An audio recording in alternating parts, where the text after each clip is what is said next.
Most of us live in naive ignorance. We live in an existence perpetuated by the modern world that has us believing everything can be rationally explained. Science, reason, and logic have, for the most part, appeared to have triumphed over superstition. I was once like this too, understanding with near certainty that if I could not touch or observe something myself, that it was likely to have no substance behind it and not exist. This all changed when I lost my wife. We had been together for years, and our favorite thing to do was travel together. The only issue was that we had very different ideas of what constituted a vacation. She loved lounging on beaches, reading books, and sipping fruity drinks, as she relaxed and forgot about the hustle of the world back home. I, on the other hand, am a huge history buff. I love visiting ancient sites and walking in the footsteps of those who had lived hundreds of thousands of years before. Naturally, this meant that we took several trips to the Mediterranean as a compromise. Italy, Greece, Spain, and Egypt, to name a few.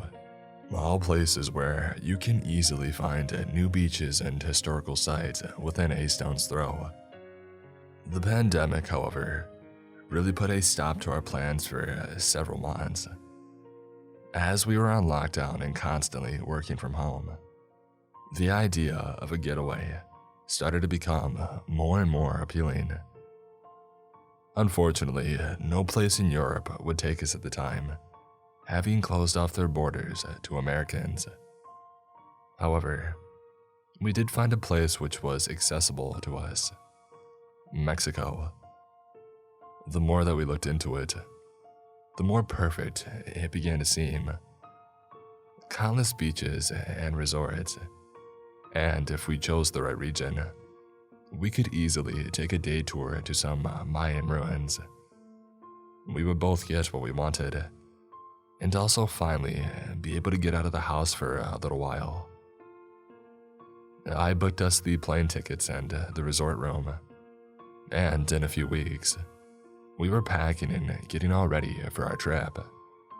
The flight there went smoothly, as did the first few days of our vacation. I hate to admit it, but my wife did have a point. It was nice to just lay there on the beach, having cocktails and not having to worry about a thing. The resort that we were staying in was nice, with all of our meals and drinks already included. Given how much the world had changed in just the last several months, it was so nice to finally take a break from everything. The day of our booked tour came just a couple of days before we were scheduled to fly home. A scheduled tour bus picked us up in a designated location, along with 10 other tourists. The tour guide, Miguel, laid out our schedule of the day as the bus began to drive.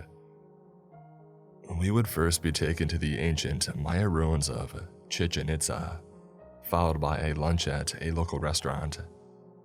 After this, we would stop for a brief swim in a cenote, which is a sinkhole that exposes groundwater, after which we would be brought back to our hotel.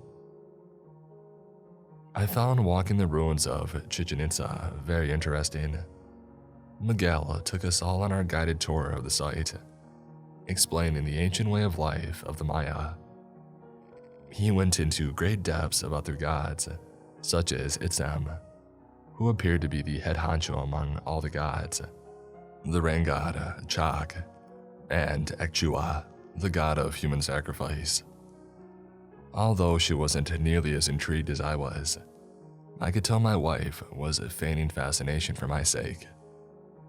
I could tell that she was very much looking forward to a swim in the cenote, as it appeared to be more in line with what she enjoyed to do.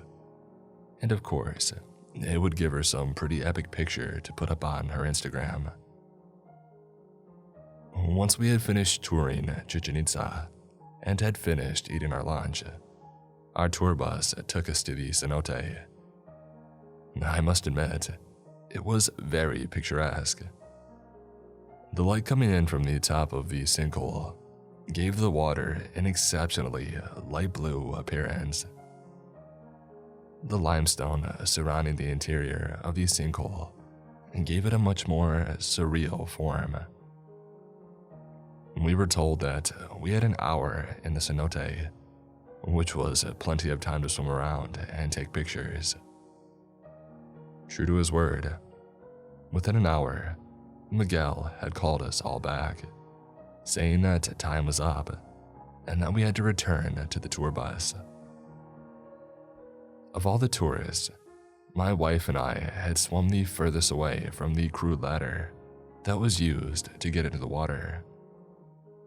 We waited as all the other tourists had gotten out of the water and started walking out of the cenote, and then we began to swim over to the ladder, jokingly making it into a race.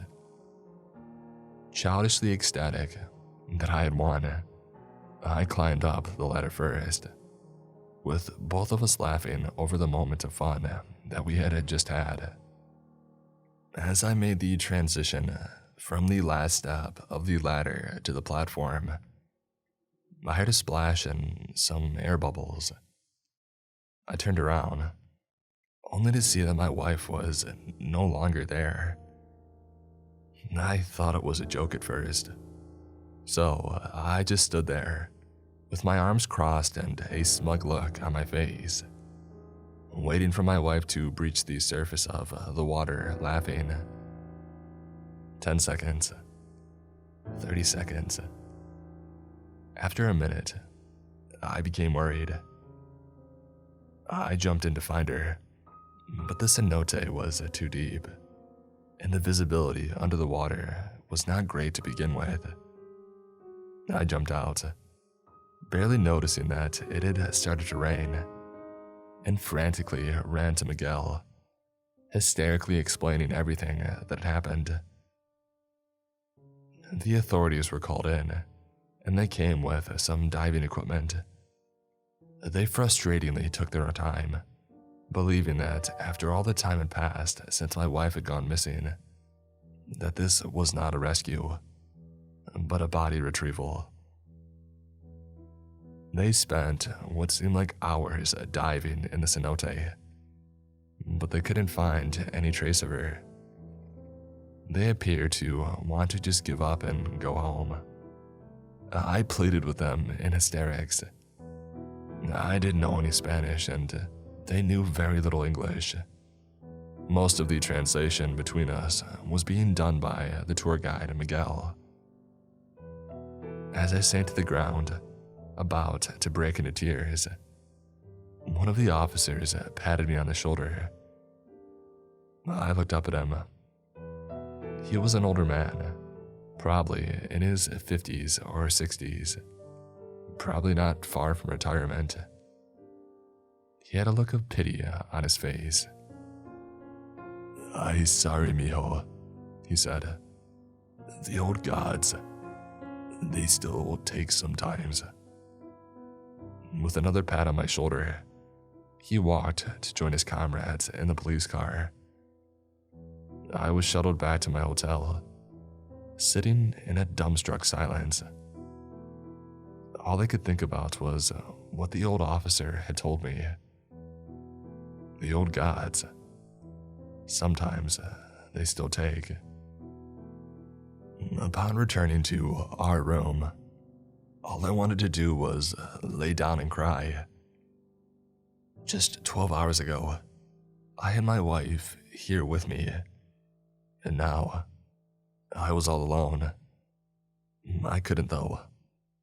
I couldn't just lay there and give up. I had this feeling that I had to do something. Anything. I opened up my laptop and I started digging through whatever information I could find. On cenotes, On this particular region of Mexico, on the Maya, anything that was even remotely related, I read up on.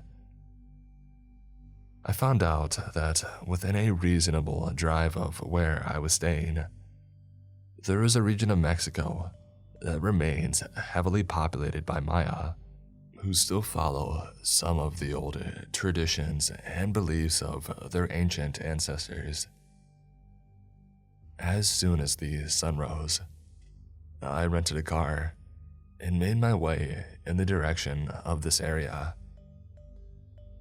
About an hour in, the road ceased to be paved, and I was driving on dirt. I stopped at every village I could. I stopped to talk to everyone who was on the side of the road. I pleaded with them to help me. Unfortunately, this wasn't an area where English was well known. I used hand gestures and every other form of communication that I could possibly think of, but nothing was working for me. After what seemed like hours of trying to communicate with the local Maya, I was ready to just sink to my knees, as I did near the cenote, and give up. But at that moment, a woman carrying a basket of corn passed by. "I hear you. You speak to others," she said. I was dumbstruck. It was obvious her English was very rudimentary, but it was the most that I had heard out of anyone near here. Without another word, I simply went on about what had happened to my wife. She listened, probably only understanding less than half of what I was saying, but her eyes got wide when I mentioned the word cenote. "God Chak, very powerful, live in bottom of cenote." "Who?" I asked back. "Chak, god of. She seemed to not have the words.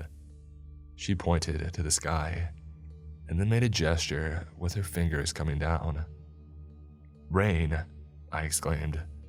"See, rain," she answered back. "In old time, before Spanish, our people push pretty girls in cenote for Chak. He give rain." It was all making sense. The ancient Maya used to sacrifice young girls in cenote all over the Yucatan Peninsula. Cenote, just like the one that we were swimming in just the other day. I threw $100 bill at the woman in my haste, without saying another word, and I got back in the car. I drove back all the way on the dirt road, past the tourist area that we were staying at, and all the way back to the cenote. I noticed it was abandoned with no tourists. Probably none of the tour guides wanted to risk it after what had happened to my wife just the day before. I spoke to the water, feeling like an idiot, but not knowing what else to do. I pleaded with Chak. I begged him. Finally, I promised him. As soon as the last word left my lips, bubbles appeared at the surface. My wife breached the water, looking just as she had the last time that I saw her. I helped her out of the cenote and embraced her harder than I ever had before. Told her that I loved her. She appeared confused as to why we were alone at the cenote at night, and as I spoke more to her, she appeared to have no memory of the past day. I didn't press the subject any further, driving us back to our hotel. We only had a day left in our vacation after all that, and I let her enjoy every second of it, lounging on the beach, although my heart did drop every time she stepped in the water. Fortunately, nothing bad happened. We flew back home the next day with no problem, and just a couple of months later, I was ecstatic when she told me that we would be expecting our first child soon. Just the other day, though, we learned something that made me far less excited, something that made me much more anxious, something that reminded me of the promise I had made to Chalk as I knelt next to the water of the cenote, pleading for him to return my wife. It turns out that our baby is going to be a girl.